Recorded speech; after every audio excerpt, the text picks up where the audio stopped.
എല്ലാവർക്കും white zone ഫുട്ബോളിന്റെ മറ്റൊരു വീഡിയോയിലേക്ക് സ്വാഗതം. ഈ ഒരു വീഡിയോയിലൂടെ നമ്മൾ നോക്കാനായിട്ട് പോകുന്നത് ബാഴ്സലോണന്റെ ഈ ഒരു മാനേജർ ആയിട്ടുള്ള ഷാവിയെ കുറിച്ചിട്ടാണ്. ഷാവി ബാഴ്സയ്ക്ക് വന്നതിന് ശേഷം ബാഴ്സയിൽ നല്ലൊരു ഇമ്പാക്ട് ഉണ്ടാക്കിയ ഒരു മാനേജറാണ്. പക്ഷെ ഇപ്പൊ വരുന്ന കുറെ റിപ്പോർട്ടുകൾ നോക്കുമ്പോൾ ഷാവിയെ ബാഴ്സ സാക്ക് ചെയ്യുന്നൊക്കെ പറയുന്നുണ്ട്. പക്ഷെ ബാഴ്സ അങ്ങനെ ഒരു നടപടിക്ക് തീരുമാനമില്ല എന്നൊക്കെ പിന്നെ വേറെ റിപ്പോർട്ട് വന്നിട്ടുണ്ടായിരുന്നു. അപ്പൊ നമുക്ക് ഈ ഒരു ഷാവി ഹെർണാണ്ടസിന്റെ ബാഴ്സയിലത്തെ കരിയറിനെ കുറിച്ചിട്ട് നോക്കാം. അപ്പൊ നമ്മൾ ആദ്യം തന്നെ നോക്കേണ്ട സംഭവം എന്ന് പറയുന്നത് ഷാവിയെ ബാഴ്സലോണ എന്നാണ് ഒരു മാനേജർ പദവി കൊടുത്തിട്ടുള്ളതാണ്. അപ്പോൾ 2021 നവംബറിലാണ് ഷാവിയെ ബാഴ്സ മാനേജറാക്കിയാണ് നിയമിക്കുന്നത്. അത് പറഞ്ഞാൽ വലിയൊരു കഥയാണ്. കാരണം ടി.കെ. സെറ്റിയൻ പറഞ്ഞ മാനേജർ നമുക്ക് ഓർമ്മ ഉണ്ടല്ലോ, ആ ഒരു ബാഴ്സന്റെ 8-2 എന്ന് പറഞ്ഞ ഒരു വലിയ തോൽവിയൊക്കെ 2020-21 സീസണത്തെ അങ്ങനത്തെ ആ ഒരു തോൽവിക്കൊക്കെ ശേഷം കോയിമാനെ ചാർജ് ചെയ്തു. കോയിമാൻക്കാണെന്നുണ്ടെങ്കിലും ആ ഒരു ബാഴ്സയിൽ വലിയൊരു ഇമ്പാക്ട് ഉണ്ടാക്കാൻ കഴിയാത്തൊരു മാനേജറാണ്. ഒരു ട്രോഫി എനിക്ക് തോന്നുന്നു ആ ഒരു കാലഘട്ടത്തിൽ, കോയിമാന്റെ കാലഘട്ടത്തിൽ ഒരു കോപ്പ ഡെൽറെയാണ് ബാഴ്സലോണ വിൻ ചെയ്തിട്ടുള്ളത്. അപ്പോൾ അങ്ങനെ പിന്നെ ബാഴ്സക്ക് ഉണ്ടായ വലിയൊരു നഷ്ടം പറയാന്നുണ്ടെങ്കിൽ ഷാവിയൊക്കെ വന്നപ്പോഴേക്കും തന്നെ ബാഴ്സയിൽ നിന്ന് ആ ഒരു മെസ്സി ടീം വിട്ടിരുന്നു. മെസ്സിയെ PSG പോയിട്ടുണ്ടായിരുന്നു. അങ്ങനെ ടോട്ടലി ഒരു മിസ് ഒരു സീസൺ ആയിരുന്നു. ആ ഒരു കോയിമാനെ മാറ്റിയാണ്ട് ഷാവിയെ ചാർജ് ചെയ്തപ്പം കോയിമാൻ എന്ന് പറയുമ്പോൾ മെസ്സിയെങ്കിലും സഹായത്തിനുണ്ടായിരുന്നു. പക്ഷെ ഈ ഒരു ഷാവി എന്ന് പറയുന്നത് കംപ്ലീറ്റ് ഒന്നിന്ന് തുടങ്ങേണ്ട ഒരു സംഭവമായിരുന്നു ഷാവിക്ക് എന്ന് പറയുന്നത്. ഷാവിയെ ബാഴ്സ അപ്പോയിന്റ് ചെയ്തപ്പോൾ ടേബിളിൽ 9ാമത്തെ സ്ഥാനത്തെത്തിയിരുന്നു ബാഴ്സ ഉണ്ടായിട്ടുള്ളത്. അതിനുശേഷം കോമാറ്റിന്റെയും മുന്നേ 2ാം സ്ഥാനത്ത് തന്നെ ആ സീസണിൽ ബാഴ്സ ഫിനിഷ് ചെയ്തു എന്നുള്ളത് എടുത്ത് പറയുന്ന സംഭവമാണ്. അതൊക്കെ ഷാവിയുടെ ഒരു നേട്ടമാണ്.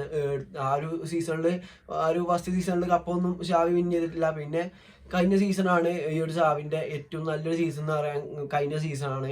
അതിലാണെന്നുണ്ടെങ്കിലും ആ ഒരു സീസണിൽ കുറെ അധികം എൽ ക്ലാസിക്കോകളൊക്കെ നടന്നിട്ടുണ്ടായിരുന്നു. അതിൽ ആദ്യത്തെ എൽ ക്ലാസിക്കോ ഷാവി പരാജയപ്പെട്ടെങ്കിലും പിന്നത്തെ Super Copa de Espana final Xavi വിജയിക്കുന്ന നമ്മൾ കണ്ടു. അതുപോലെ തന്നെ ലീഗിലെ മറ്റൊരു മത്സരം കൂടി ഷാവി ജയിച്ചു. അതുപോലെ തന്നെ വേറൊരു എൽ ക്ലാസിക്കോ നല്ലൊരു സ്കോറിന് പരാജയപ്പെടുന്നത് നമ്മൾ കണ്ടു. 4-1 റയൽ മാഡ്രിഡിനോട് ലാസ്റ്റ് എൽ ക്ലാസിക്കോ, കഴിഞ്ഞ സീസണത്തെ ലാസ്റ്റ് എൽ ക്ലാസിക്കോ പരാജയപ്പെടുന്നത് നമ്മൾ കണ്ടു.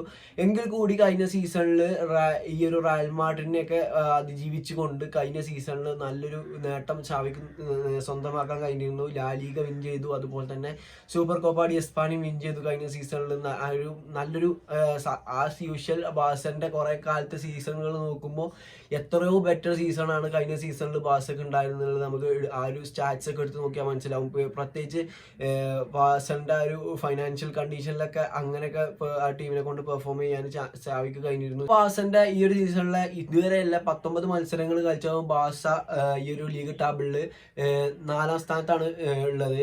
അതുപോലെ തന്നെ ഈ ഒരു ബാഴ്സന്റെ ഈ സീസണിലെ റെക്കോർഡ് നോക്കുകയാണെന്നുണ്ടെങ്കിൽ, മാനേജീരിയൽ റെക്കോർഡ് നോക്കുകയാണെന്നുണ്ടെങ്കിൽ 36 ഗോളുകൾ ബാഴ്സ ഈ ഒരു സീസണിൽ സ്കോർ ചെയ്തിട്ടുണ്ട്. അതുപോലെ തന്നെ 22 ഗോളുകൾ ബാഴ്സ ഇതിൽ കൺസീഡ് ചെയ്തിട്ടുള്ളതാണ്. ഇപ്പോൾ എക്സാമ്പിൾ പറയുകയാണെന്നുണ്ടെങ്കിൽ കഴിഞ്ഞ സീസണിൽ ബാഴ്സ, എനിക്ക് തോന്നുന്നു കഴിഞ്ഞ സീസണിൽ ബാഴ്സ കൺസീഡ് ചെയ്തതിനെക്കാട്ടിലും ഗോൾ ഈ ഒരു ഹാഫ് ഓഫ് ദ സീസൺ ആയപ്പോഴത്തേക്കും ബാഴ്സ ഈ സീസണിൽ കൺസീഡ് ചെയ്തിട്ടുണ്ടാകാൻ ചാൻസ് ഉണ്ട്. അപ്പോൾ അങ്ങനത്തെ ഒരു വലിയൊരു കൗണ്ടാണ്. ഡിഫെൻസീവ്ലി കുറച്ച് വീക്കായി തുടങ്ങിയിരിക്കുകയാണ്. പിന്നെ നമുക്ക് ബാഴ്സക്ക് ഈ ഒരു ഇതിൽ പറയുമ്പോൾ ബാഴ്സനെ പറ്റി പറയുകയാണെന്നുണ്ടെങ്കിൽ ഈ ഒരു ലാസ്റ്റ് മത്സരം ഒരു 3rd ഡിവിഷൻ ക്ലബിനോടാണ് ബാഴ്സ കളിച്ചിട്ടുണ്ടായിരുന്നത്. യൂണിയൻ സ്റ്റാർസോ അങ്ങനെ എന്നൊരു ടീമിനോടായിരുന്നു. ആ ടീമിനോടായിട്ട് ആദ്യം ഒരു ഗോളിന് പിന്നിട്ടതിന് ശേഷം ആ ഒരു കളി എന്ന് പറയുന്നത് ബാഴ്സക്ക് ആ ഒരു ക്വാർട്ടർ ഫൈനൽ റൗണ്ട് ഓഫ് 16 കിട്ടിയത് വളരെ സിമ്പിൾ ഓപ്പോണന്റ് ആണ് കോപ്പ ഡെൽറേന്റെ. അപ്പോൾ ആ ഒരു ഇതിൽ ഫസ്റ്റ് ആ യൂണിയൻ സ്റ്റാർസ് എന്ന് പറയുന്നത് ഇവര് ലീഡ് എടുത്തേക്കാണ്.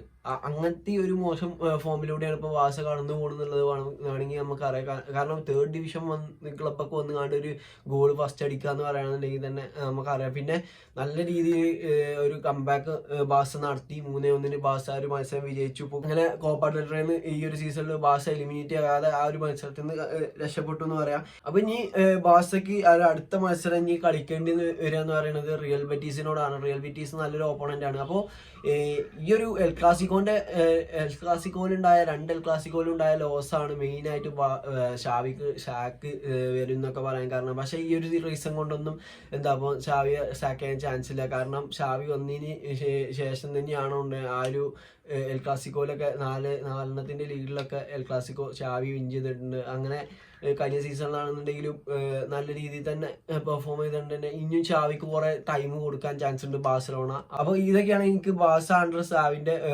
കീഴിലുള്ള ആ ഒരു പെർഫോമൻസിനെ കുറിച്ച് പറയാനുള്ളത്.